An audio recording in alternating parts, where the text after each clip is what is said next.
Hello, YouTubers. This is a party political broadcast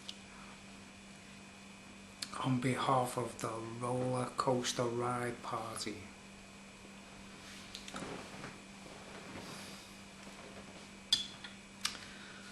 I don't know how many people out there want to see this video that were familiar with me on my old channel. I won't say what it was called, but I had to close it down because of strange family disputes appearing on me, in the posts beneath me videos. So I closed the whole channel down, and I had a lot of speeches up there and stuff but the thing was, I wasn't getting many views anyway. Not that I was after views, I don't want fame and all that stuff, and I don't make any money, right? But I just thought I'd do a speech to launch my new channel, try and make it as interesting as possible, whilst Bruce drinks Guinness foreign extra, just to help the flow of the truth of information. One of me subbers on my new channel, I've only got a few subbers at the moment, wants me to do one of my speeches, and it's a speech I want to get out, period, onto YouTube before, because I'll probably be going on YouTube less than I used to. Because I think I've done my bit, you know what I mean, I've put things out, and there must be people out there that saw me speeches and related to what I was saying, and I don't know, if I open people's eyes in one form or another, then my job is done, you know. But anyway, this speech is about Apollo astronauts.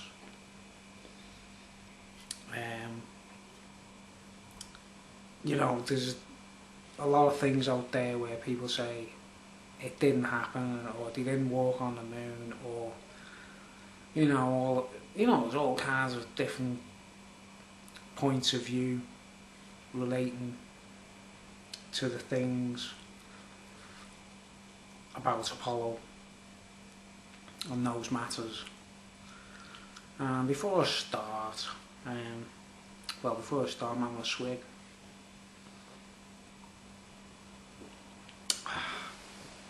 Lovely.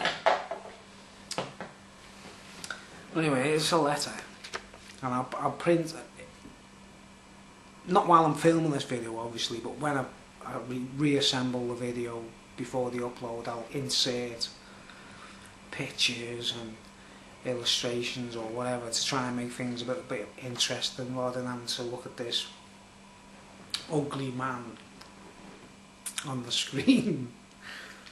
But before I go on, this is a letter years ago, 1992 it's dated. I'll hold it up for the camera, I'll put a print on it, I'll put a thing on the screen so you can see it for yourselves in clarity, and you can see it says Edgar D. Mitchell, Apollo 14, right? And you can see October the 8th, 1992. And look at that. Dear Bruce. Dear Bruce. And it's actually signed, look. It's got a signature. The guy had the decency to write to me with a handwritten letter and sign it, so I can actually sell this if I want to. I ripped it. It used to be in a frame, and it had a bit of sellotape holding it into the frame, and while I was trying to take it out the frame, a bit ripped off like so. But it's actually a handwritten letter from the astronaut Edgar Mitchell, right? Who actually walked on the moon, right? Believe it or not. It's up to yourselves what you want to think, right? He walked on the moon, right? Now, to some people it might be totally irrelevant. To others it might be really fascinating. what difference does it make, you know what I mean? This is a, it's up to yourselves, you want to watch the video or not, right? You press stop or you carry on watching, right? But the letter actually says, right, it says, "Dear Bruce, I understand your experience and encourage your interest. I cannot give you the other astronauts' addresses, but the astronaut office at Johnson Space Center in Houston, Texas will probably forward your letter. Thank you for your efforts and insights. Edgar Mitchell." Now, you know, there's the whole letter there, right? I could actually get some serious coin for this letter, you know what I mean? Because it's got his autograph, it's an autograph, you know what I mean? But I don't think of things in a material way, you know what I mean? It's, you know, but it means something to me because the guy actually wrote to me. And I haven't wrote to any other astronauts. Neil Armstrong is dead now, right? Bear that in mind, folks. James Irwin's dead.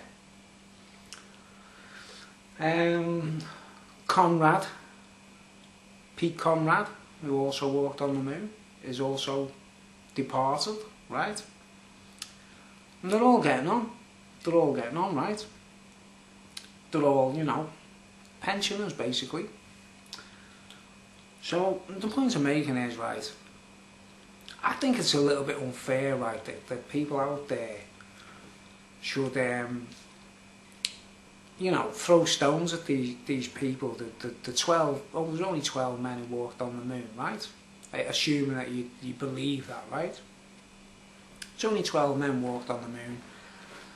I don't know about you, but apart from the fact that, you know, apart from things with the matters of Jesus and God, right, which are the most important, paramount things human beings should be focusing on, apart from those issues, right, when it comes to humanity, you've got Elvis Presley, you've got, you know, Freddie Mercury, you've got like Steve McQueen, you've got all these superstars and idols, right?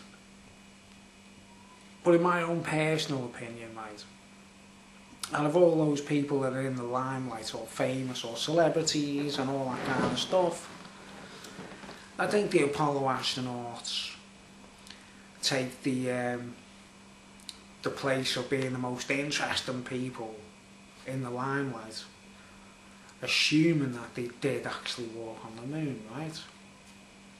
Now, my interest in the moonwalking thing didn't spring from space and spaceships and, woo, you know, like a scientist sees things or going out into other planets and all that. I wasn't even bothered about it. When I was a child, I put some photos up while I'm speaking, so you know in the editing later on. But while I was a kid, I was born in '64, so I grew up in that age when by the time there was supposedly Apollo 11 happened, I was roughly around 5 years old. So I didn't really have that kind of frame of mind. I wasn't an adult, right? So it wasn't kind of paramount in my thoughts, obviously, but because it was in the newspapers and because it was on the telly and those kinds of things, I remember being a kid and saying, "Oh, I want to be an astronaut when I grow up." Right, that's one of the only little early memories of my life. So one of my friends saying, "What do you want to be when you grow up, Bruce?" And I said, "Oh, I'm going to be an astronaut and I'm going to walk on the moon like Neil Armstrong or whatever, you know." Not even knowing anything about them, like not even knowing anything, right? But I've got some interesting viewpoints about the whole matter, like. So as we grew up, there was like things available, like I'll put some pictures up, like coins from the, you know, garages of, you know, space exploration, bubblegum cards with these pictures of, you know, all the astronauts, and you make a jigsaw at the, you know what I mean, like a jigsaw picture of the three men, the first Apollo 11 thing, like. I'm trying to kind of make this speech kind of, you know, interesting, like, you know. And I remember at a particular point when I was a kid, I bought an Airfix, you know, those Airfix kits of an Apollo rocket. It was the Apollo 7 rocket, if I remember correctly. My brother who was a year older than me, and we went to shops to buy our toys. And, you know, it was one of those days when your mum gives you a little treat to spend some money, like, you know, it was like £1 in them days was quite a lot of money, like. And me and my brother going to a toy shop, you know what I mean. I bought an Apollo rocket because that was where my interests were. And I was only 5, 6, 7, I don't know. He bought the Monkeys car. You know, like I know an Airfix kit. So you know the series, the Monkeys. They were like the Beatles, American version of the Beatles, right? So it kind of, in my own opinion, it sums up the kind of differences in our minds of what we were like interested by. You know, like, you know, I was interested in these guys who were going into space, saying they walk on the moon and that, like. And my brother was into these pop stars, you know, the Monkeys, who were like sort of Beatles rip-offs in the television programme singing 60s pop songs. I kind of like a reflection between the two of us and both our interests in that, right? And one of the things my brother does these days, you know, I'm 49 and he's 50 at the moment, right? He blatantly argues with me that these guys didn't walk on the moon, right? He's gone along with all these conspiracy theorists that, you know, it didn't happen, like, is what he's saying. And I'm like, I've done the homework. And I'm like, well, you can't look at these photographs and images and not see the reality in them. Like, there's something wrong. There's something missing in your mind, like.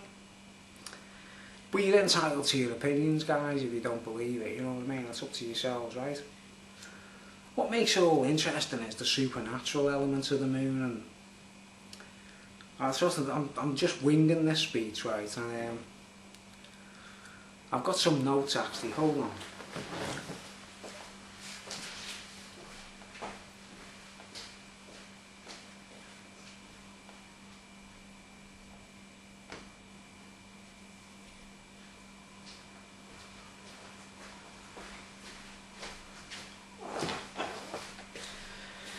Got some notes I wrote down about the issues, like, right? But there are so many elements to the moon itself, right? Because years ago, the ancients used to think of it as, they used to think of it as an eye in the sky, actually. You know, that like, as the phases move across and it goes from like a new moon to a full moon and then back, you know, wanes and waxes, it looks like an eye opening and closing, doesn't it? Yeah. And you've got the dark side and the light side, right? Now, in my opinion, oh man, there's all kinds of ancient elements to the moon, right?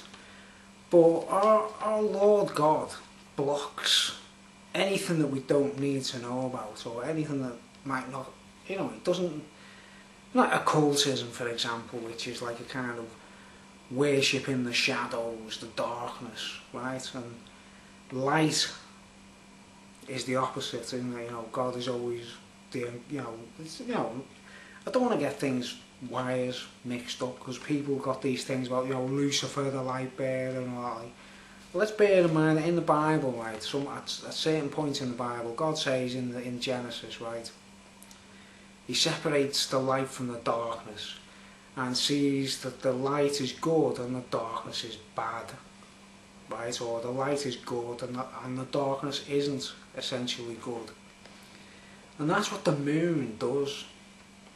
It's a perfect split.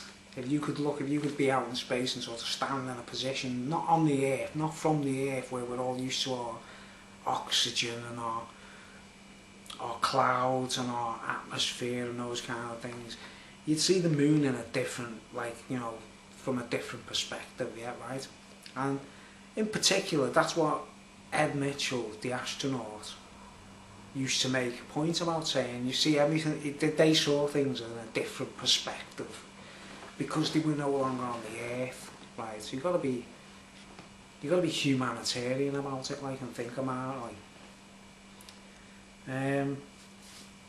But anyway, bearing in mind,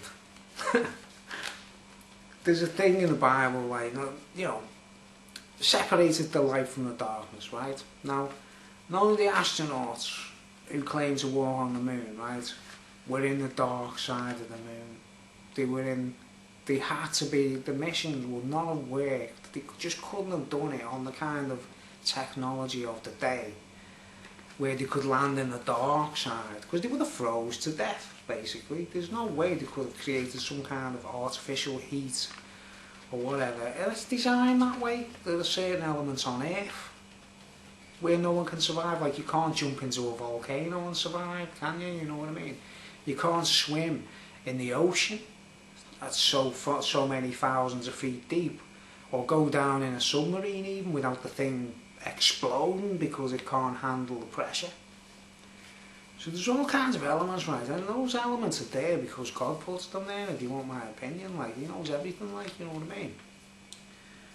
Right, so bearing in mind, we've got this supernatural element of the moon with light and darkness continually battling against one another. And a thing we call the Terminator, which is the line where it's like, you know, on Earth, the Terminator's not quite so dramatic because we've got an atmosphere spreading the light about, and we've got street lights and all those things, yeah. Whereas on the moon, when it's dark, you know what I mean? And it's an occultist's playground. It's where all these mystics and weirdos who are like witches, warlocks, wizards, you know, they tend to kind of, you know, they tend to, they think it's a big secret, but it's not, is it really? Because as we all know, you know, there's nothing new under the sun, and no secrets, especially to God Himself. Like, anyone who's had the information given to them by God certainly knows a lot more than the average Joe, right? So, bearing all this in mind, what I just said, the principle of just 2 guys or 12 guys on separate occasions walking around on the moon is kind of fascinating, and you know, compared to all pop stars, compared to Elvis, compared to all these things, because let's face it, guys, right? I don't know about you, but I don't think any of the astronauts were idols, and they never idolised themselves, or they never promoted themselves in the same light as any pop star or film star does. They were military personnel, right? Also, they would have been, in my opinion, Masonically initiated, because even if you join the army, and you know, say I'm in Britain now, right? If I join the army, it's like saying I'm a Freemason now, you know what I mean? Or you join the police, you're a Freemason, or you become a doctor or a nurse in a hospital. You have to go by their rules, otherwise you get a hard time. You know, same rules apply to the astronauts. Every one of them must have been initiated Masonically, so they couldn't talk about things like they'd like to on Earth. You know, they couldn't speak as freely as they would like to, because they would have been bollocked for it. They would have been reprimanded or whatever, right? And what I think what NASA hides, they don't hide, they don't pretend men walked on the moon and all that, but they hide certain factors about the moon itself, supernatural things. This includes all kinds of stuff like fallen angels, oh man, interdimensional beings, right? Now, in theory, what is the moon? You know, from an earthly perspective, what is the moon? It's a mirror, right? It's a mirror, and it also makes sure the tides are perfect. You know, makes the tides rush in and rush out. You know, it does all kinds of things, doesn't it? Where you get your food, you know, if you're a fisherman, you'll be familiar with the tides. Or you put nets out on a beach to catch crabs and lobsters and stuff like that. You'd say, oh, the tide's coming in at a particular time, and it goes out, I can go and get me nets and check me baskets and see what I've got, like. So there's a lot of people who rely on the tides, isn't there, for a livelihood or for a living, right? Right, so the moon, I'm not saying worship the moon, but it's kind of important from our perspective. for certain things, depending on who you are. Like. Also, it's a mirror. Right, now, if you've ever walked around in the countryside or in a dark woods or something at night time, and there's, you know, the moon is like a full moon, you get this thing where your eyes are climatized. Say you haven't got a torch or a spotlight or that kind of thing, the moon becomes like a spotlight for you, because it's like a mirror. It's highly reflective, guys. Right, now, what would make it highly reflective? You know, there's got to be things there, hasn't there? Like gold, silver, diamonds, I don't know, certain elements to it, like, and that's one of the factors of why people are going, we've got to get to the moon before anybody else, because you know, the moon rocks they brought back are worth millions today. Do you realise that? They're worth more pound for pound, ounce for ounce, or, you know, gram for gram. A moon rock is worth more than any diamond on Earth. You know, if you were trying to buy one or sell one, like, you realise, go check it out, I don't know if people actually sell the stuff, like, but it ended up that a lot of these rocks went missing from NASA. People were stealing them, like. I think the Freemasons and the Illuminati people and those kind of folks, they must have had friends of friends in NASA and were saying, you know, get me a bit of that rock, get me a bit of that rock, and it was disappearing. Like, there's a lot of rocks from the moon that have just become like, they can't trace where they've gone. There's no explanation, like, another mystery. Right, but the 12 people that walked on the moon, like, were just pilots. In the same way, if you go on holiday, you jump on a plane, you don't want to know the pilot's name, you don't want to know what he's doing, you don't want to know his private life, you don't want to know anything about him. All you care about is getting on that plane and getting to Lanzarote for your holidays or whatever, right? This is how people should understand what the astronauts were about. Like, they were just human beings that were trained, brainwashed to an extent, mind controlled, to make sure that everything was done perfectly, and they got them rocks back, or they got those experiments done on the moon, or, you know, a lot of sponsorship, a lot of money and all the rest of it went into it. So we can't blame any of the astronauts or suspect any of them for being in on things that might be a bit suspect. Do you know what I mean? You know, when people pointing the fingers at the astronauts themselves and having a go at them and things, it's a bit unfair, if you want my own opinion, like, considering that they have spoken publicly, opened supermarkets, done speeches, you know, being here, being there. You know, Neil Armstrong, it got him down, didn't it, to the point he disappeared for a while, you know what I mean? He only started talking about it recently, and he still didn't say much, did he? You know what I mean? He just said what was like, you know, expected. James Irwin was the first one to pass on, right? He died of cancer, as far as I know. And in his speeches, he was a believer in God. I don't know if you've ever noticed, like, but he was quite a faithful person, like, you know what I mean? And it looks like he was trying to leak information to me, like, and they sort of kind of thought, oh, we can't have him saying too much. So he, you know, it just so happens he was the first one to have, you know, these illnesses and, you know, passing on, like. But he made a great point, and I watched a video on YouTube once, what someone had filmed of James Irwin doing a seminar.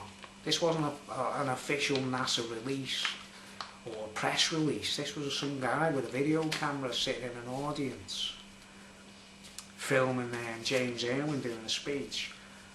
And James Irwin said something about, you know, the Genesis stone, the Genesis rock they picked up on the moon, which was a big white stone, like.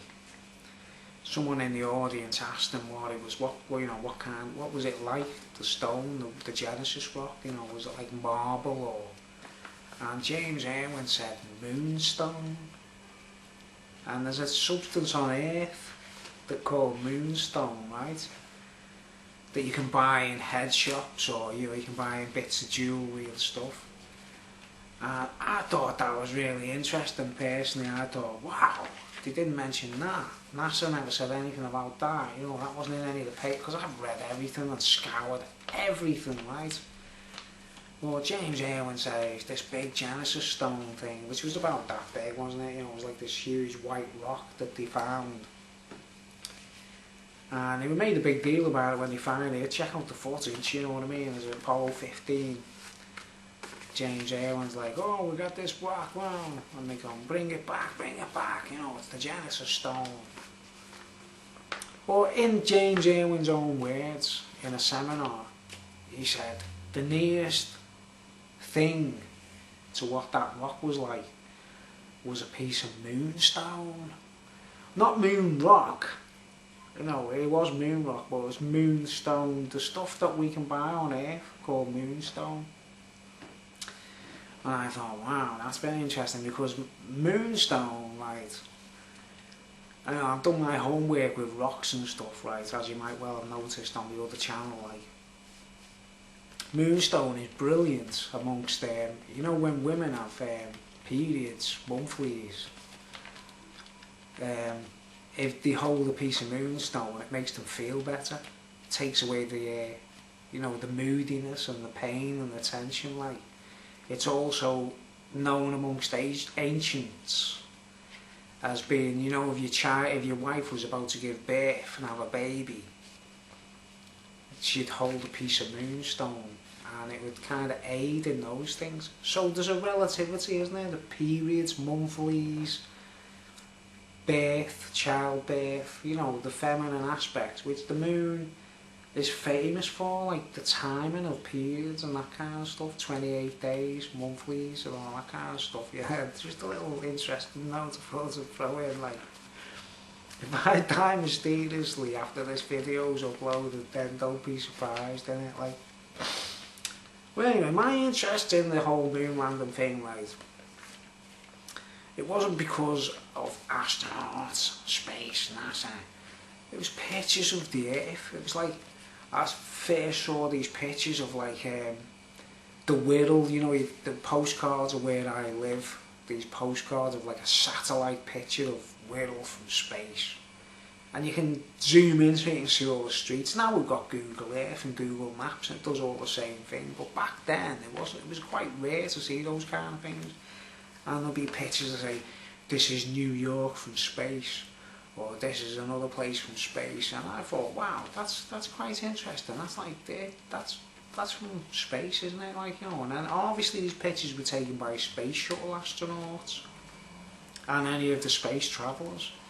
And then I thought, I got this interest in, like, looking at the Earth from space, in the photographs, which started off space shuttle photographers, obviously, because they're quite, you know, they're close up to the Earth, aren't they, you know what I mean?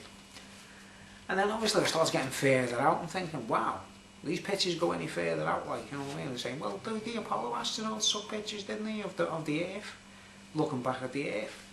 And you look at every Apollo mission, every photograph of Earth that they took is different, right? You know, like the Apollo 11 photographs of Earth are different from Apollo 17 photographs of Earth, which is a full Earth, isn't it? It's completely, you know, Apollo 17 photograph of Earth is the most famous, top-selling, biggest money-spinning, selling photograph of all time. A period. Which is, like, quite fascinating. You know, the full Earth photograph by, you know, one of the astronauts for Apollo 17. It's full Earth. Whereas the Apollo 11 photograph of Earth, it's not a full Earth, it's like a half Earth, or sort of, I don't know, 2/3 maybe, I'm not sure the actual, you know, the mathematics, like. And you can see Europe on that, and you can actually see England on some of the Apollo 11 pictures. So when they left Earth, they could obviously take photographs of Britain and England and Europe, like, and the top half of Africa. When you analyse every Apollo astronaut photograph of Earth, you know, divide them up into the various missions. I'll try and put photographs in on this to kind of, you know, explain it, like. I mean, an interesting picture is Apollo 13. They didn't make it to the moon. Well, they made it to the moon, but they didn't walk on the moon, right? Why would they fake not walking on the moon. For all those people out there who think they faked walking on the moon, why would they go, well, so you're all saying that Apollo 13 faked not walking on the moon? You know what? Well, that must have been a fake as well, mustn't it? Like, they just pretended not to walk on the moon, like, you know, they had this accident and they had to come back. But they took pictures of the Earth in space while they were there, remember? And theirs is a half Earth, you know what I mean? It's like, you know, 50-50, half Earth. Lovely photograph. But that's what got me into it, nothing else. I wasn't interested, didn't give a shit about the astronauts, didn't give a toss about it. I didn't even know the names or nothing, apart from the obvious ones of Neil Armstrong, Buzz Aldrin and that, yeah. Didn't have any interest like that, right? What inspired me was the photographs. And then I started saying to myself, wow, well, who took that photograph? And who took that photograph? Because you've got to give them the credit as photographers, haven't you? Just like any photographer. You know, some guy takes a picture of the Grand Canyon or an eclipse or something, you know, what people like seeing on pictures. You've got to say, wow, who was the photographer? David Bailey. Whoever took that picture, took the picture, that centerfold. Whoa, that's a nice picture. Who took that picture? Well, I'm not really interested in the photographer there, like, but you know what I mean. But anyway, right, this is big, like, I'm trying to produce arguments against the skeptics, right? Thinking, why on earth would they go that far? You know, to blag people, right? And the interesting thing is Kennedy, you know, John F. Kennedy was the president at the time that they went there, right? Well, you know, he was the guy that put it into motion and said, no, let's go for it, let's put the money together and let's do it, right? It just so happens the guy had a bullet shot into his head, you know what I mean? Just sort of eliminated from the whole picture of the whole grand scheme of things.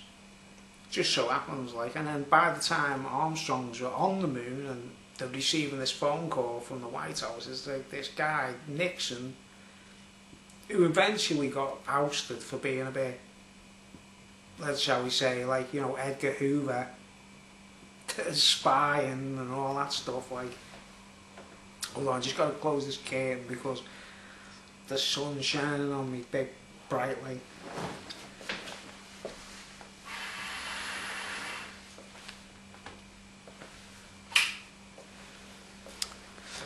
So anyway, are you with me so far, right? John F. Kennedy, there's a famous speech on YouTube where he was just about to reveal truths about the Freemasons or the Illuminati, or I don't know, call them what you want to call them, give them whatever name you want to give them, I don't know. But it looks to me like John F. Kennedy was not happy about something that he sussed out, you know, principalities of power, right? Principalities, satanic things. And just so happens none of the astronauts got to send any phone calls back to him. He didn't live to see any of the moonwalks, you know, in theory, in present, you know, in the time of the daylight, right? One little question mark, like, you know. And what I'm saying is, like my brother was like kind of arguing with me, he was saying like, oh man, he produced all these crazy arguments with me, like about all the stuff that they say in the conspiracy theory videos, right? Now, I don't know about you guys, right, but I know that NASA wanted something hidden, right? But they also wanted to make sure people knew that it was like a cell, you know. Let's just look at it this way, right? You know, there was a lot of money spent on the Apollo missions, right? Now, surely from publicity, selling photographs, selling postcards, badges, pictures of the astronauts, you know, anything to do with the trademark of NASA, they must have raked in more money back from the proceedings than they spent on the entire thing. Eventually, they must have got every penny back, mustn't it? It must have been a lucrative investment of some kind, like, that they were thinking of in advance. But I think there's all kinds of elements that not many people think about, which is sort of like the mafia involved and all those kinds of things. You know, there's all kinds of strange stuff. I don't want to go into those elements in this actual speech. I just want to focus solely on the Apollo astronauts, right? But anyway, I'm kind of like studying these photographs. That's what got me into it, guys. I was like, you know, I'm quite a fussy individual. When I look at a photograph, I tend to go like deeper into whatever, you know. I was like, wow, that's fascinating. This picture of mountains on the moon. I mean, you can't get telescopes to show that. You can't do that with a telescope from Earth. You can't, you know, not all the astronomers, you know, the amateur astronomers and all the, you know, people on the Earth. We can have the best telescopes and everything like, but we can't get that perspective. We can't see that, like, can we? And it's a kind of dead place. You know, there's not much going on there, like, so it's not fascinating in that sense, like, but precious minerals, moon rocks themselves, there's all kinds of things on the moon, that's what these, you know, there's a lot of money there, if that's where I've got to put it, like, you know, there's a lot of money there, like, you know what I mean, but it's radioactive, obviously, to a degree, you know, it's got to be quarantined and all that, like. But I just looked at all these photographs, right, of what these astronauts had taken, and by studying these photographs, I started saying to myself, whoa, so that one must have been taken by, Alan Bean, or that one must have been taken by Conrad, and that one must have been taken by James Lovell, or, you know, I started learning the names by reading these credits on the photographs and stuff, and thinking, bloody hell, man, it's quite a mind-blowing thing for a human to experience, really, isn't it? So I started getting interested in the human insights. You know, like thinking, what would he think? What would you think when you're walking around on the moon, like, you know, when you're looking back and looking at this little dot in the distance, which is like the marble, you know, what they said looked like a marble, like the planet Earth in the distance. And I was like really intrigued. Okay, now I'm not as enthusiastic as I used to be, but I can't deny the fact that they did it. You know what I mean? There's no way I'm gonna go. All that studying that I did, looking at all these photographs and everything, and that, like, it was like, I was just looking at like the Grand Canyon with a Photoshop added to it, like, or some desert in the Sahara with some kind of Photoshop trick added to it, like, and they make the sky look black. Come on, guys, let's get realistic about this, like. I'm trying to have a different approach to it, like, you know what I mean? But like, my brother was like saying, it's been an ongoing argument, guys. It's still going on now. This has been going on for like 5 years or something. As soon as them programmes are on telly, on TV, on national TV, saying that the Apollo hoax, the Apollo conspiracy, I've had to listen to my brother going, you know, my brother, he bought a monkey's car. You know, hey with the monkeys. When I bought an Apollo rocket, right? I've got to listen to these strange arguments, like we're going, say they never walked on the moon because this guy said the flag moves around and all that stuff, like, and I'm like, hang on, you're just not putting two and two together there, man. You're just completely waffling. It seems to me like that anything I say, they argue with me about it, like, you know what I mean? But anyway, I studied every picture, including, like, it all started with pictures of the Earth. I wasn't even interested with the pictures of the moon, guys. I wasn't even bothered about that. I just saw it as a dead ball, you know what I mean? A ball in space that's dead. And I didn't have any intrigue or nothing. But obviously, the photographs included pictures on the moon, you know, where you see, like, you know, landscapes and mountain ranges or whatever, and it, you know, as you get to Apollo 17, the pictures get more varied and there's more pictures to look through, you know. And I actually started looking at these pictures thinking, they are actually on the moon, aren't they? You know what I mean? I was actually kind of like This was back in the 90s. As you can see, that letter I got from Ed Mitchell, 1992. It's now 2014. You know, I'm getting tired of the issue of people arguing with me about it, like. But in particular, right, guys, this is the thing, the point I want to make is that I took LSD when I was younger, and I was like doing magic mushrooms and that kind of thing, yeah. And in the process, I had to have an LSD trip, yeah, right, which I wouldn't recommend to anyone out there because it sends you, you know, it does send you a bit loopy, like. But anyway, I'm on my, you know, hallucinogenic drugs. And then I'd go, whoa, where's that picture? Where's me book of them pictures of Earth? Where's me book of them pictures from space and pictures of Apollo and all that, like?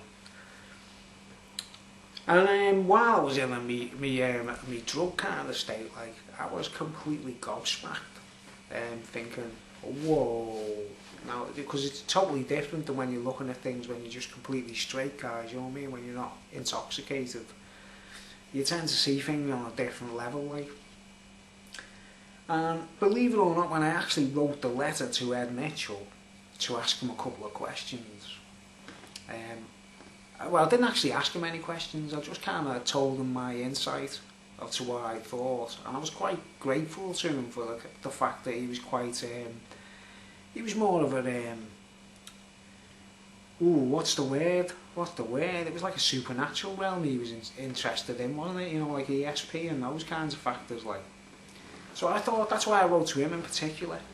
I could have wrote to Neil Armstrong, I could have wrote to Buzz Aldrin, I could have wrote to all of them at the time. They were all alive when I first got into it, right? But I decided I'm going to write to Ed Mitchell, right? And if I don't get a letter back, I don't get a reply, he's just like this invention. He's just this plastic puppet that the television is showing us, like, and you know, but he's just a guy who's just like an agent or something that doesn't know, you know, they're just flipping pretending, like, aren't they? But sure enough, he wrote back to me. This is the craziest thing. It comes through the letterbox with a little, you know, a little stamp from America, and I'm thinking, whoa. And it took quite a while to get the reply, right? But the odd thing was, in my letter, it wasn't like sort of like, you know, I wasn't like a geek saying, I would like to go to NASA and be an astronaut. And I wasn't doing that, guys. I was like saying, I was looking at your photographs of the moon and the pictures of Earth from space, and I was tripping on acid. I actually put it in the letter, guys. I actually told them that, like, I was saying, I've been hallucinating here, man, and I'm looking at these pictures and I'm like, whoa, this is some kind of human feat that, you know, not many people get to experience, man. It's very, you know, exclusive, if you know what I mean. I didn't think the guy would write back to me. It was such a crazy letter that I wrote. I didn't even think he'd write back. I thought he'd go like, no, because they're not the kind of people you'd expect to be doing LSD and that kind of stuff, are they? You know what I mean? Texans. You'd expect them to go like, oh, I'm not writing to this guy. He's a crazy hippie. He doesn't know. I don't write. But he actually took the time out to write the letter, which I've just showed you at the beginning of this speech, right? And I get this letter and I opens it and think, whoa, he signed it as well. Which I could sell, couldn't I? I could sell it. And he didn't put a little note in saying, this will cost you $20. Or, you know, nothing like that. So, what I'm trying to say is I'm not chummy with these guys or anything like that. I'm just saying, like, give them the credit, man. If he wrote back to me, then he must have wrote back to hundreds or thousands of people, mustn't he? You know, all of them must have, between themselves as astronauts, right? Bearing in mind they're not Elvis Presley, bearing in mind they're not John Lennon, they're not these, like, standing on a stage showing off with screaming girls.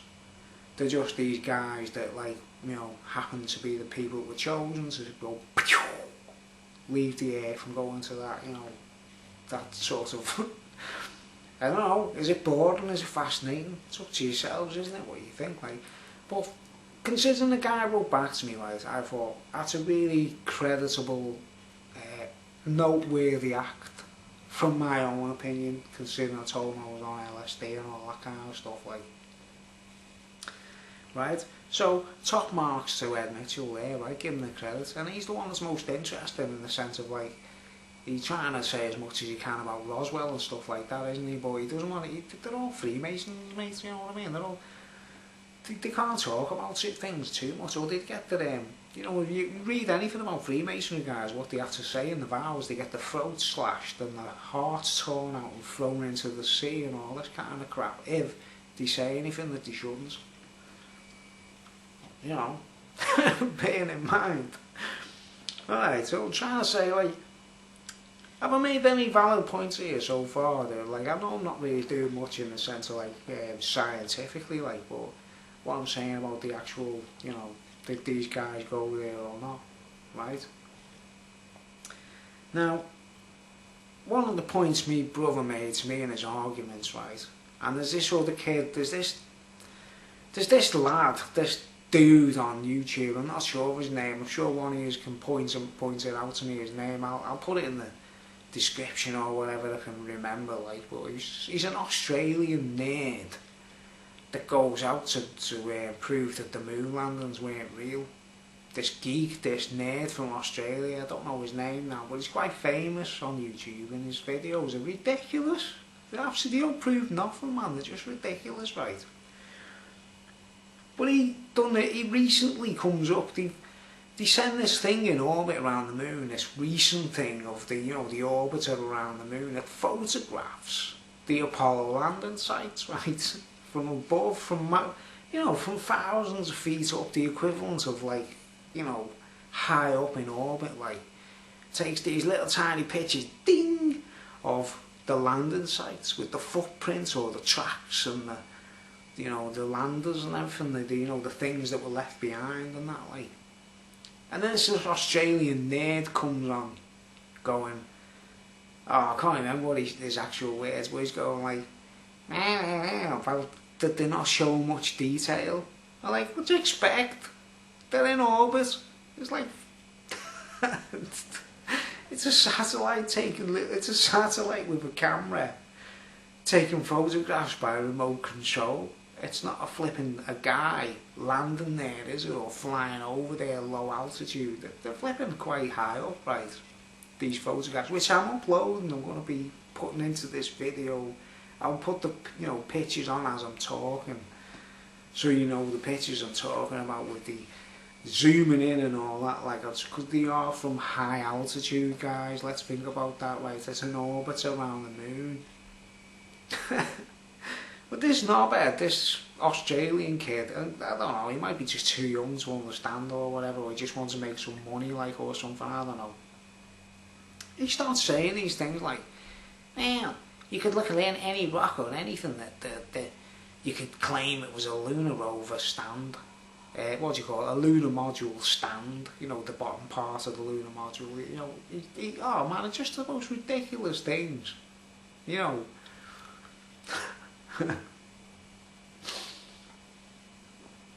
But the point I'm making is, right, he starts saying things like, some of the areas around the landing sites look like they've been multiplied, you know, like sort of photoshopped, where they've been, you know, they might have like took one area and multiplied it, doubled it to cover over something, if you know what I mean, like a dub, a Photoshop. You know what it's like on Paint or any of these programs on computers where you can select a little square, copy it, and put it elsewhere in the frame. Right? Now, I won't argue with that. I'll say NASA doctor them photographs, right? Doctor them photos or hide things, or, you know, certain anomalies where they say those two craters are exactly the same as them two craters there. Not like craters are anything similar to one, no, they don't look the same, like, but point taken, you can dub a certain area, right? But it defeats the issue of arguing that there's a landing site there in the first place, doesn't it? When you say, like, if you're going to say that NASA are hiding something, then you're kind of denying that you know, the truth is that there is a landing site there, isn't it? That they were there in the first place, but NASA are hiding something in the vicinity, yeah. Remember, to take it from high altitude, right? So they're showing an area that could be like, say, 5 miles square or something, right? Now, if you want my honest opinion, right, what NASA are hiding is that when the Apollo astronauts landed at those various sites, they were looking for some kind of structures, you know, obelisks. You know, there's some videos out there that are really interesting where I say you should check out. There's one called, there's a guy called Shield of the Sun on YouTube, and there's a video called Aliens or Demons. And he kind of goes into the details I'm referring to here. If you want to go, you know, go check out yourself, like where there could be structures and things like that any of the Apollo astronauts could have went to witness or to have a close look at, but they weren't allowed to talk about it on the news or on the speeches or anything like that. They're not allowed to discuss it, right? And they've hidden it in the photographs. That's what NASA are hiding, right? The Nazis were in on it, right? We all know that, right? I think we'll have to do a part 2 to this video anyway, to amplify the bits what I'm trying to talk about the Nazis and or fallen angels, interdimensional beings, NASA itself being a question mark, where it's not just an earthly organisation, right, guys? In my opinion, it's not just earthly. NASA, I think NASA have got some kind of like outposts in space. They've always had it, and they work in a kind of alliance with humanity, right? I'll do a part 2 to this speech to go into that, right? Depending on how much response I get from this speech, right? I'll let it go if no one responds to this video. But anyway, points. Those pictures of the landing sites, which were taken by an orbiter recent years, they prove conclusively, right, that there's things there that left man gone there, left things there, and they're still there to prove it, right? But the pictures are taken from so high up, they cover such a wide area in the lens that NASA might have airbrushed or, you know, like I say, copy, paste over a particular area where they're going like, we don't want people to see that structure there near the Apollo 15 landing site or the Apollo 11 landing site or whatever. So we'll just dub in 2 craters from over there, over the area where the obelisk is. Do you understand what I'm saying? Or the monolith or the statue or whatever. Something that was, you know, something that they went to investigate. That's assuming that there was anything there, like, you know what I mean, that was, you know, that kind of thing, ancient monuments or anything like that. They still don't want the public to know about, right? So there's your explanation for any airbrushing or anything like that. We know there's airbrush pictures of the moon, we know that, not from the Apollo astronauts, from other surveyors and things, like where they're saying like they don't want anyone to see these statues or monuments and that, like structures. Right. And then this brings me to another point, is the same satellite that took the pictures of the Apollo landing sites a few years back, right? The very same thing, the very same craft, which is only an orbiting satellite, right, with a camera.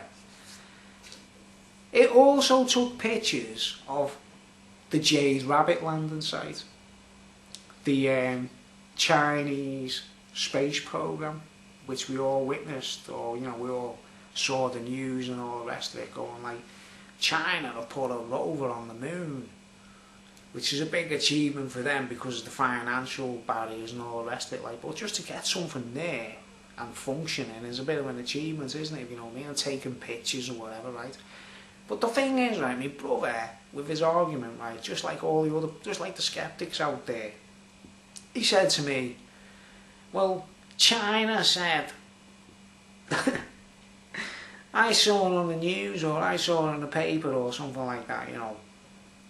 The Chinese Space Agency said when they sent their rover out to take pictures, they didn't see any evidence of the Apollo landing sites at all.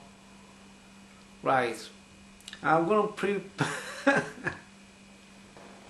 I was like, John, do you know where the Jade Rabbit landing site is? And he's like, no. I was like, okay, do you know whereabouts on the moon it is? He's like, no idea whatsoever. I want to put some pictures in in a minute, like, to put, you know, to sort of back up my evidence, like, of the moon and the scale of where the landing sites are, right? All the Apollo landing sites. And the Jade Rabbit landing site is about, like, the equivalent of, like, going from here to, if it's like me walking to Egypt. You know, the distance from, like, the difference between the Apollo, I think Apollo 16 is the nearest site to the Jade Rabbit, right?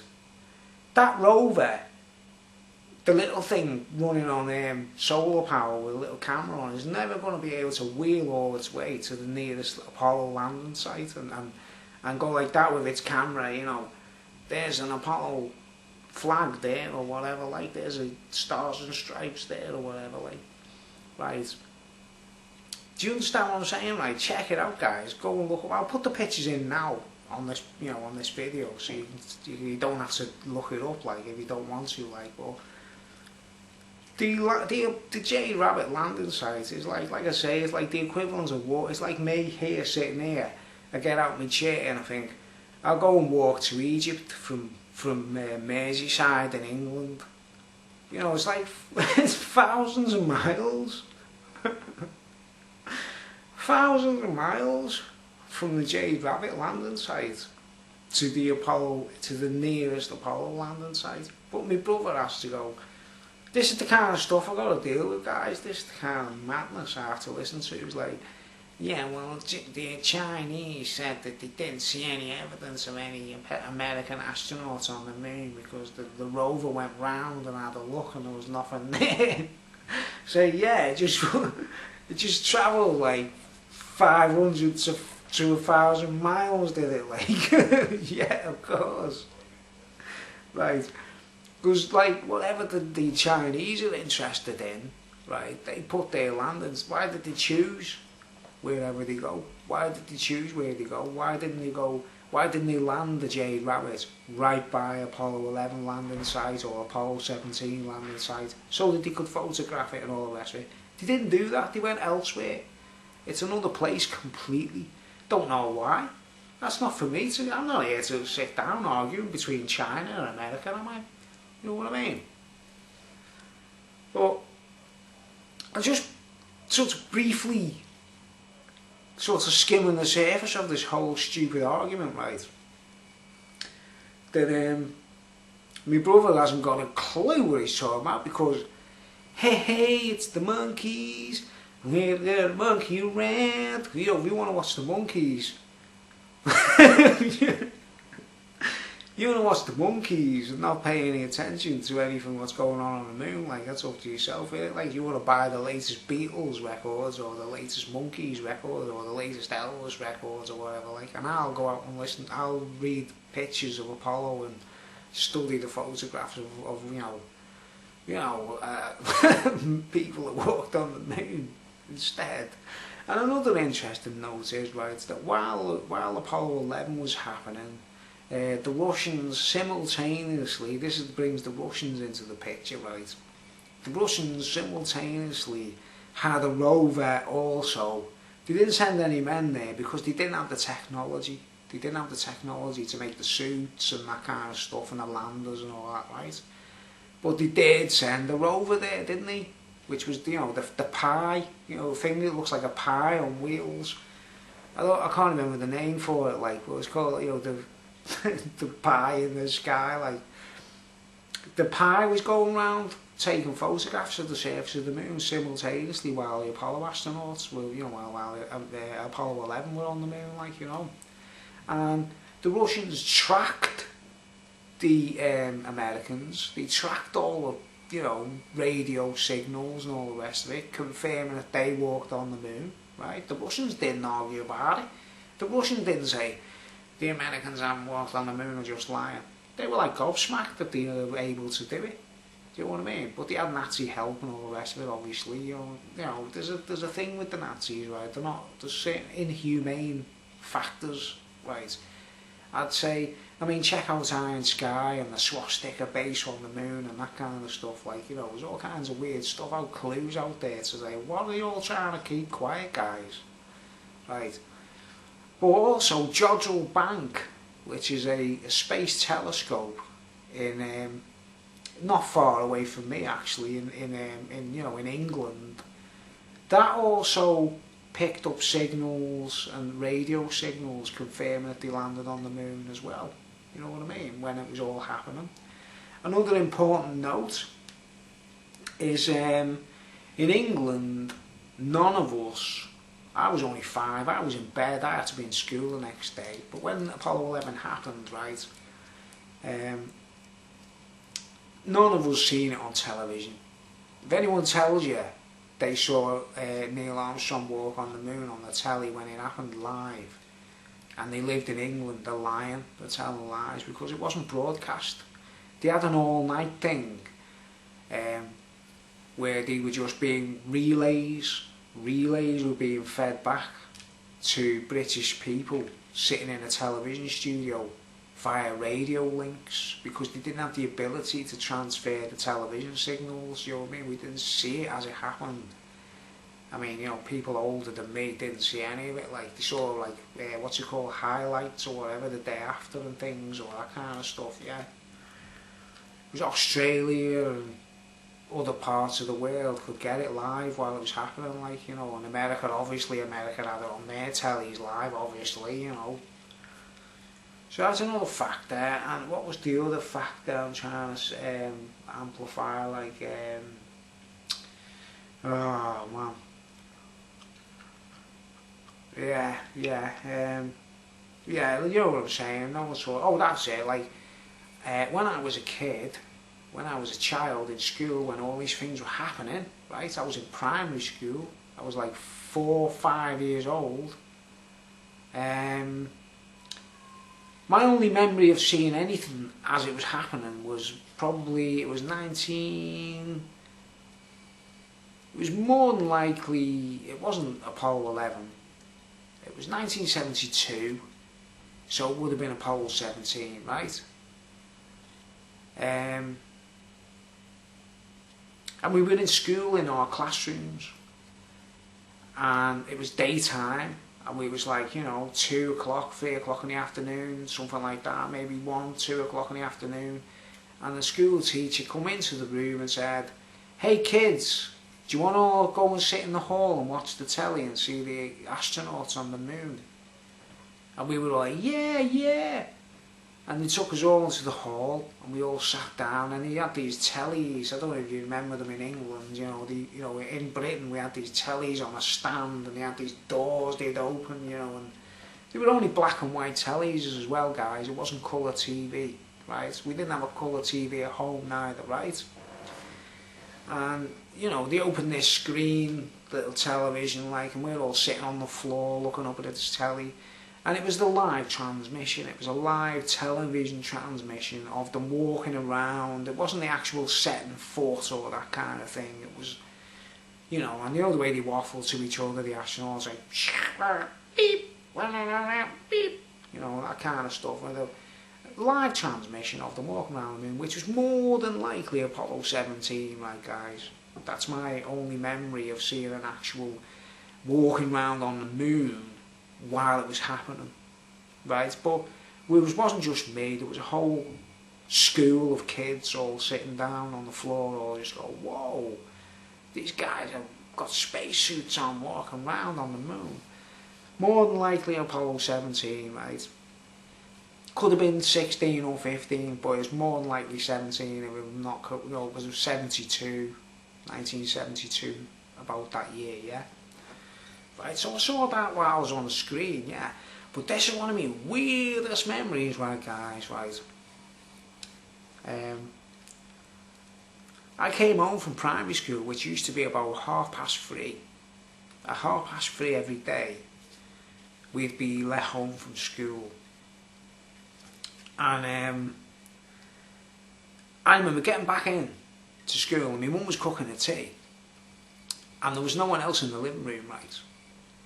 And we had a black and white television in the living room. And in the old days, you know, back in, and I don't know whether it could have been Apollo 11, I'm not sure, but it was, you know, it was the late 60s, early 70s, right? During the period of Apollo, obviously, right? I think it was Apollo 11, I'm not sure. But I went into the living room and I was the only kid, the only person in the living room at the time. No one else was there, don't know why. I can never understand that, like, because I had a brother and a sister at the time who were about this, you know, just older than me, like. And in the old days, you used to have a telly and it'd be like, you know, like push button, these buttons you press, you go, like they used to make a big pop sound when you pressed them, like, you know, this was before the days of remote control and everything, like. Big black and white telly, you know. And I gets in, and then back in those days, you'd expect to get back from school and be the kids' programs, you know, like children's television would be on, you know, for kids. But because it was a live transmission of Apollo coming back to Earth, all the telly channels were showing the same thing. And back in them days, we just had 3 television channels. We had BBC One, BBC Two, and ITV, or Granada, as we used to call it in our area, Granada TV or ITV, right? Didn't have any BBC Three, we didn't have Channel 4, we didn't have Channel 5. It was just BBC One, BBC Two, and ITV, right? Are you with me? And I got into the living room, and there's this big telly in the corner, and it was on. I mean, Mum was cooking the tea for us, you know, because we're all expected back from school. And I went straight up to the telly, thinking, oh, I don't want to watch this boring crap. And what was actually on the screen was a command module with the parachutes. Right, this was as it was happening live, right, guys. This is one of my weirdest memories as a kid. And, you know, it was like the commentators, it was all the same. All 3 channels, even though they were all, you know, BBC One, BBC Two and ITV were all kind of separate channels, they were all just showing the same pictures. Like sometimes that happens when, you know, something very important happens, the whole telly is dominated. So I was like confused, thinking, where's the kids' programmes? I was going like, plop, BBC One, plop, BBC Two, plop, BBC Three. And every one of them had the very same image of this bloody command module descending down to Earth with the 3 parachutes, right, in black and white, on a black and white television, right folks, yeah. But as I was pressing all 3 channels dead fast, wondering why all 3 channels are showing exactly the same thing, and you know, it's just this boring, to me as a kid, as a child, remember I wasn't even interested in any of these things, guys, you know, I was only 5, 6 years old, 5 years old. Bang, bang, bang, pressing all 3 buttons like that. I started pressing them really fast, like, and they were just showing the same image, like, you know what I mean? And then the screen went colour. I saw the screen go colour. I saw the water go blue. The parachutes were either orange or red and white. I can't remember exactly at the moment, right? But they were. All I know is I remember thinking, hey, hang on, how come the telly's gone colour? And I was pressing the buttons like that dead fast, thinking, what am I seeing here, man? What's going on? Because it wasn't black and white as it normally looked, you know what I mean? It was actually colour. The ocean looked blue and the sky looked blue and whatever I was seeing, like, all looked colour, like. And I just sort of like, oh, go and have my tea now. It was just an interesting memory, I think, like, from when I was a kid, like, you know what I mean? But, I don't know. Is it interesting? I don't know. If he's up, hang on. Hey, wake up there in the front row. If you're still awake. So I hope I explain myself here, right, guys. Any of you out there, right? If you think, sure enough, right, NASA are hiding something. NASA are hiding lots of things, if you want my opinion. And that's, you know why, don't you? Okay, we've got Nazis involved. And the military, put 2 and 2 together. You've got Nazis and the military involved. It's not like they're going to tell us everything, is it? Right? And all the guys that walked on the moon, including Ed Mitchell, probably sworn into Freemasonry. They've all said an oath they can't tell you everything, like. Right? Right? They're not going to speak, are they? They're not going to say anything, like. And I'm bearing in mind James Irwin. He was a really nice guy, James Irwin. I don't know if you check out his interviews and everything he's got to say. Oh man, he was a gentleman, you know what I mean? He was a proper decent fella, like, if you want my opinion, like, I thought he was really decent, and, you know, he spoke about God. He spoke about God. You know what I mean? Openly, like, and it was like they didn't like him doing that. And Charlie Duke's another one. He's another astronaut. So he's still alive, you know what I mean? He walked on the moon. He knows he walked on the moon. He knows what he saw, like, but he tells people that his belief in God is more important than anything to do with NASA. You know, he does say it, like, his faith is more important, like. And I'm going to put an interesting thing on this video at the end, right? Before I sign off.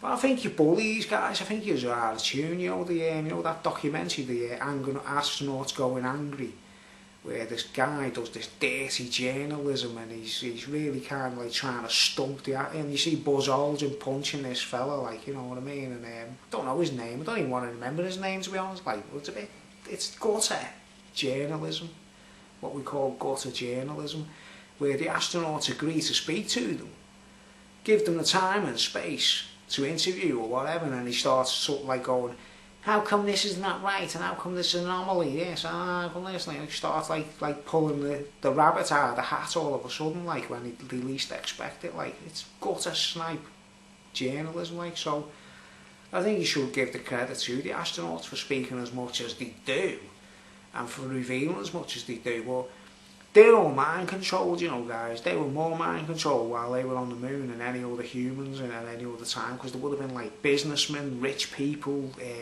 fat cats, corporates, all the big wigs would have been remote viewing. So they weren't looking through cameras when they were looking at the moon. They were like borrowing the astronauts' heads to see everything, you know what I mean? Military style, you know, to see it as much as they could. Must have stole the minds off them, mustn't he, completely? But I'm going to upload a little, I'm going to add a little piece to the end of this video. I'm trying to make it sort of interesting with a couple of images and photographs and that kind of stuff and illustrations, right? But I think you should give the, you know, because, you know, some of them, they're still alive, they're getting on a bit. The pensioners now, guys, you want to show a little bit of respect, you know what I mean? And realise that, like, they can't say nothing, even if they did hide something, like, you know what I mean? It's all about, you know, if you want to know something, ask God, ask Jesus or God to tell you what the truth is, like, and he'll tell you everything, like. Well, I'm going to have a little note at the end of this video. It's like, you know, the video, In the Shadow of the Moon, it's a movie by Ron Howard, which isn't too revealing. There's not much in it that's different, you know what I mean? It's just like interviews with the astronauts and that kind of stuff. There's not much going on like that. I think it's original, like, but there's a couple of outtakes in the special features, you know, on the DVD, which I own, right? So I'll do a rip-off version. I'll have to film it with my camera, you know, take it from the screen. And it's an interesting thing where Charlie Duke, who's a believer in God, you know, he's one of the, you know, he's a pastor or a preacher of some kind, you know what I mean? He's a decent fella, right? He does this insight into a dream he has on the moon. While he was asleep on the moon, he has a dream. I mean, I can't imagine what it's like, guys. I really can't imagine what it's like to sleep on the moon, or to, you know what I mean, to be on there in any shape or form, because it's so far out, like, it's so weird. It's just a supernatural realm. It's a grave. The moon's a grave. Do you know how many ancient astronauts have actually made it to the moon in their own way? And ancient, you know, like, we're talking like biblical times and all kinds of stuff, right? But they didn't think about the fact that, like, okay, you land there while it's in the sunshine. You know, you got this light to cover you and all that. They might have been extraterrestrial or interdimensional or, you know, not earthly. But they didn't account for the dark side coming round. You know what I mean? And they didn't plan on being able to take off at a moment's notice. And the dark side comes around all of a sudden, and the next thing they're in, like, you know, below freezing, you know, like, pitch black, freezing cold to death. So I think there's all kinds of bodies up there, all kinds of dead things up there, you know, loads of little mad things. Like, if you were an ancient, you wouldn't, you know, NASA do the homework before they go anywhere, don't they? They plan everything before they do anything. They know everything before they get there. They know everything about what the texture on the surface and all this kind of stuff, and how much sunlight they're going to have, how much oxygen they're going to have, how much time they've got to get off there before, you know. Whereas if they stayed there and the dark side came round, they would have froze to death. Whereas loads of ancient astronauts made that fatal mistake, you know, guys. There's a such thing as ancient astronauts, you know. Space travellers of all kinds, warriors and all kinds of things. And this is what NASA went out there to kind of investigate, in my opinion, as well as precious metals and minerals and stuff. But yeah, there's all kinds of dead bodies and skeletons and, you know, they're not even earthly. They're not even from Earth. There's all kinds of weird stuff, man. You know what I mean? There's a connection to Mars as well because of the Nazis and all that, like. But yeah, I don't know. I don't know if this speech is worth even uploading, to be honest. Like, I'm just going to upload it anyway as my first speech on my new channel as a roller coaster ride. So anyway, if any of the astronauts out there see this, like, you know, you got my thumbs up as like characters, or, you know, I'd rather watch you guys talking than Elvis Presley, let's put it that way, like, or John Lennon or whatever, like, you know what I mean, in the sense of, like, you know, don't get me wrong, John Lennon sacked the Beatles, didn't he, eventually? Well, you know what I'm saying, like, all that stuff's a load of bloody baloney to me, like, compared to, like, anything to do with the space travellers, like, you know, what they've got to say, like, you know, and if Ed Mitchell's watching, you know what I mean, I was like, I really appreciate that, Ed, you know what I mean? That you actually wrote to me, like, it means something to me, like, you know what I mean, and you didn't charge me neither, you know what I mean? I bet if I wrote to the Queen, I'd have to pay for a letter off her with an autograph on it, like, you know what I'm saying, like. And before I leave, another interesting note.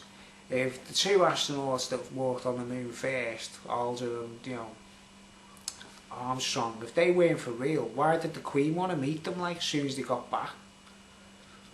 Why did the Queen want to talk to these two guys who were just faking it, like? You know what I mean? Because we all know what it's like. I'm trying to include as many, like, argumentative points here as I can in such a short space, and I'm like,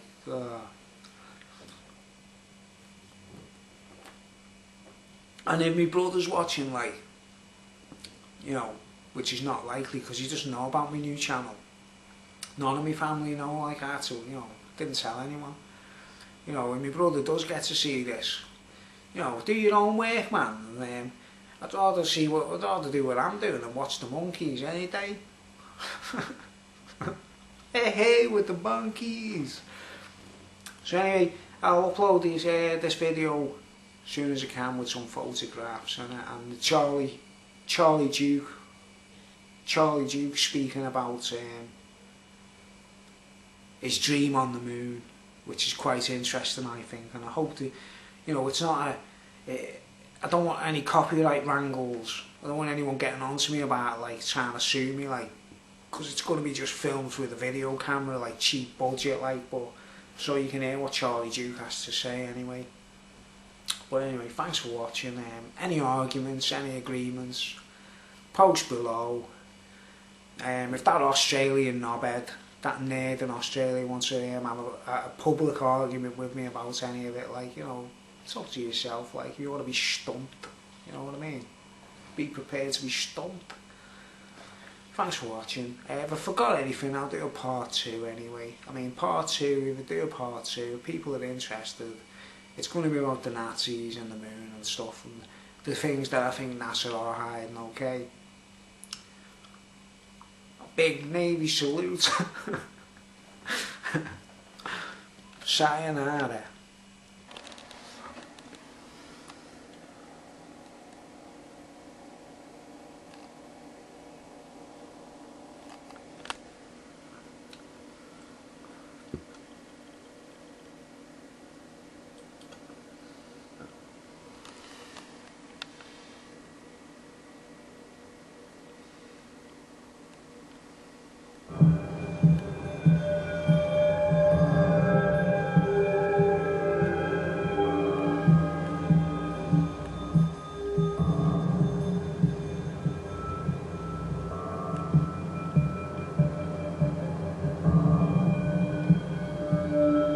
John and I were driving the lunar rover to the north, one of our objectives to the north. And as we came over the ridge and down in this little valley, there was this set of tracks. And we were stunned. So we turned to the right, and we followed it for about a mile or so, and we came up over a rise, and there's this rover on the lunar surface with 2 astronauts just sitting there. And I ran over to the guy on the passenger side of the rover, and I pulled up his visor, his sun visor. And the guy in the car dead was me. And so I saw myself dead on the moon. And the other guy was John. That was probably the most vivid, real dream that I've ever had in my life. And what the meaning of it was, I don't know, but it was certainly vivid and certainly made an impression. When we sleep, action. Okay, one more point I forgot completely, because there's so much on this issue that I have to remember to try and clear this issue, like, you know, of the Apollo moon landings. Is a very important point I missed out on the first section of the speech, what I forgot. There's a recent thing, Stanley Kubrick. There's videos on YouTube about Stanley Kubrick saying he made the fake moon landing footage and stuff like that, right? These crazy, you know what, you know, everyone jumping the gun, everyone making their own opinions, saying that, you know, and this is what I think is what it's all about, right? Kubrick was the finest cinematographer of his time, right? They just made 2001. It had a massive impact on the world. It was a, you know, major movie, right? Brilliant movie in the sense of simulation, of like showing things as close as possible. It's not actually about the moon, is it? It's about a moon of Jupiter, or, you know, that's what that, you know what I mean? This is the mystery. There's all kinds of stuff about Arthur C. Clarke. He's a bit of a weirdo. I won't go into anything in case I get done for slander. I think he was a pervert, and he had all kinds. He was a paedophile or something like that. I don't want to go into that in this video, you know what I mean? I don't want it to be part of the scheme, but there's the bigwigs and all the rich folks and the, you know, the authors and all those guys behind the movies and all those things, yeah. They're all weirdos, yeah. But Kubrick, right? Stanley Kubrick is, you know, we're all familiar with the Eyes Wide Shut movie. We're all familiar with 2001: Space Odyssey and that kind of stuff, right? And his work is brilliant, you know what I mean? He's one of the true cinematographers out there, you know what I mean? It's an art form, and he does it for that reason, right? And what he's good at is blowing the gaff and saying, you know, this is a lie, that's a lie. I believe he was responsible for the movie AI in the first place, and he was trying to blow the gaff on pedos with robots and stuff. They have, you know, kids, robot kids and that, like, and things like that. Oh man, it's just the kind of stuff that makes your skin crawl, right? But this is, I'm not really, don't want to go into all that, right? I'm just basically saying what, you know, I'll probably do a video upload on what I think of Eyes Wide Shut if people are interested enough in this video, what I've uploaded, right? But why would they ask Stanley Kubrick to say, film a moon set, you know, or film these astronauts in like a moon set as accurately as possible so that it looks real? You know, because he was a movie director and he was good at what he did, right? He was a cinematographer, right? Probably the finest of his day, back in the time when the Apollo landings were happening, yeah. Bearing in mind, all the Apollo footage is real, so they didn't need to fake it, did they, if it's genuine, right? And you can see it, I don't know, the camera never lies, there's a saying, the camera never lies, unless it's photoshopped, right? But they didn't have that kind of stuff back then, but I don't know, there's all kinds of elements to it where you can't tell, you know, you can tell it's not fake, right? Don't want to argue about it, don't want to be going into arguments, unless people really do produce legitimate arguments, right? Which I haven't seen any yet so far. I've just seen mad speculations, and bearing in mind the Nazis were involved and futuristic elements where out in space there's a point where humanity is helped by an alliance of some kind. That's where NASA gets its technology from as well, right? I don't know what you want to call them, like interdimensional, I don't know. Goodies and baddies, you know, the light and the darkness, you know what I mean?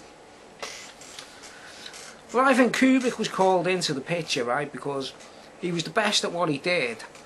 And I think that, like, say there was live footage of them on the moon, when it was live broadcasts, not the footage that they brought back in cameras that they filmed themselves, which had to be developed, and it could be edited anyway, remember, anything they filmed themselves with the, you know, the actual, the cine cameras and all that, like, that was going to be edited anyway, so none of us were going to see the big picture there, were we, if anyone got caught on camera by accident, or they said they filmed a spaceship, or they filmed an obelisk or a stone circle, or, you know, ancient swords left by ancient warriors, or stuff like that, you know, wink wink, say no more, nod nod, wink wink.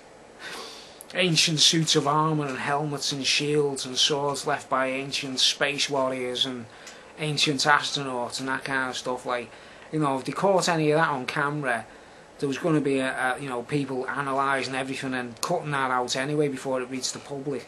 But when it comes to live television, right, like I mentioned earlier about when I was in school and we all sat in the hall and we were watching it live while it was on the telly. Let's just say, for example, the camera pans and shows an ancient monument by accident, or a pyramid, or an obelisk on camera, and all of us kids go, "Oh look, there's a pyramid and that." Well, they'd have a delay, wouldn't they? They'd have a relay, they'd have an expert in a relay who'd say, "Quick, switch to the fake stage set." And they'd have a fake stage set, sure enough, but not, you know, not to say pretend they went on the moon, but just to edit out anything interesting, or anything, any anomalies, or anything that they didn't want the public to see.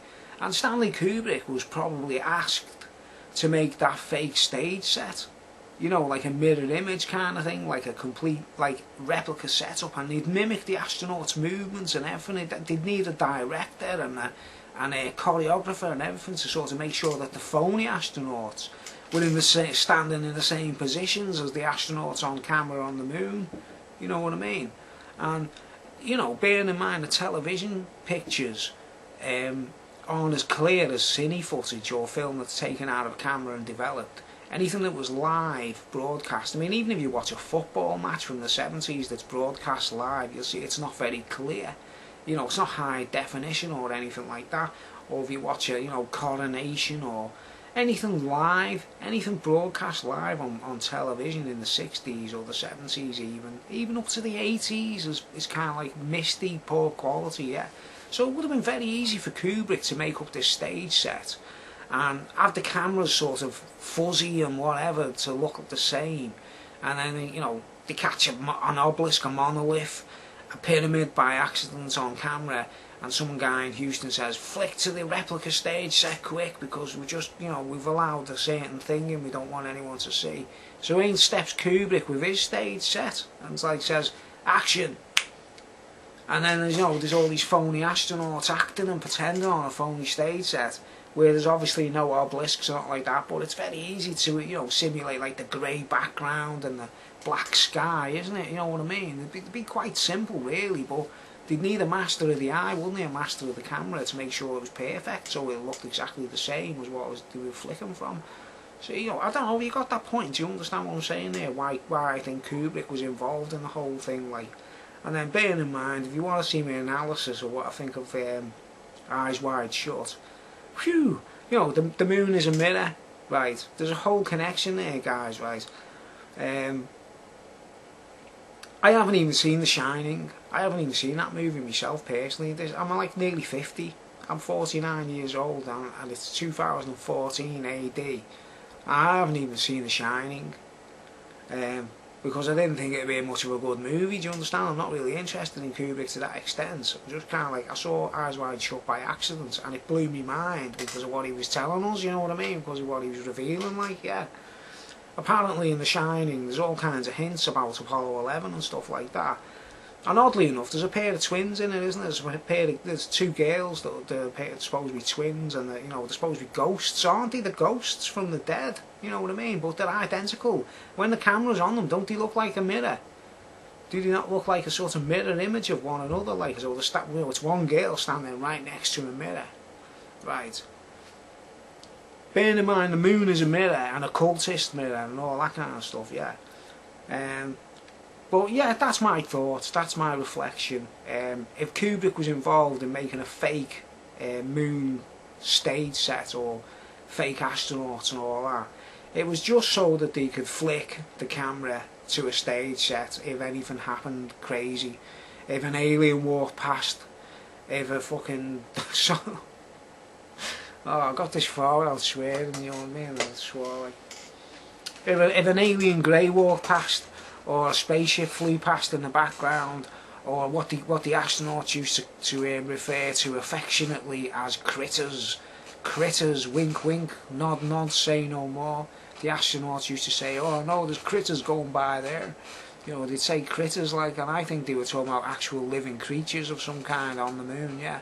All kinds of mischief and stuff goes on the moon, guys, you know what I mean? There's all kinds of weird stuff, like, you know, but I don't know. It's not for me to go into that argument, is it? All I know is, like, I believe in God, I know what's good and I know what's bad, you know, that God divided the light from the darkness and saw that the light was good and the darkness was not. The darkness was bad. Take that into consideration, right, guys? Well, I think I've covered everything now. I think for me arguments, for the, like, any arguments, anyone wants to post any arguments below and, you know, give me some stick and have a go at me, like, and say, yeah, that's not true, this is not true, yeah. Say what you want to say, guys, because I'm sure I'll produce a sort of legitimate argument to argue back, like, you know what I mean? But I don't profit from this, I'm not making any money, I'm not an astronaut. Well, no, I could have been an astronaut in certain circles, but I don't want to talk about that, like. You know, I was like, man, I've been used for things without being told, but that's not the point, you know what I mean? But, you know, the Apollo astronauts, the 12 people that said they walked on the moon, are not telling lies, they did walk on the moon. They might be hiding things, but they've been told not to speak about it, right? And they're mind controlled, they're also mind controlled to a degree. Obviously, they had to be to get it perfect, you know what I mean? To push the right buttons, to do the right, to say the right things and all the rest of it, right? There's all kinds of disinformation on YouTube, guys, there's all kinds of weird shit like that, like, you know, you can just tell it's fake when people are sort of kind of like trying to bullshit things. You can just see that they're phonies. Whereas I'm sitting here in front of a camera, showing me face and everything, roller coaster ride, spread the message, share me videos, pass the word, and you know, I don't know. Tell us what you think, guys, you know what I mean? Anyone out there that agrees, disagrees, you know, bring it on, bring on the arguments, guys. Anyway, I hope you liked the clip anyway of Charlie Duke, and all credits, you know, I don't make any profits, I don't monetize my videos, all credit to the filmmakers and what, you know, and the NASA astronauts and the Ron Howard and whoever made that film and that, like, this is me disclaimer, like, I'm not making any profits or anything like, but that's an outtake, that's one of the special features, that Charlie Duke, it's a little known clip of Charlie Duke anyway, what it's like, it's a dream on the moon and that, like, you know, if they went there, of course, you know, if anyone's going to argue with me, like, you know,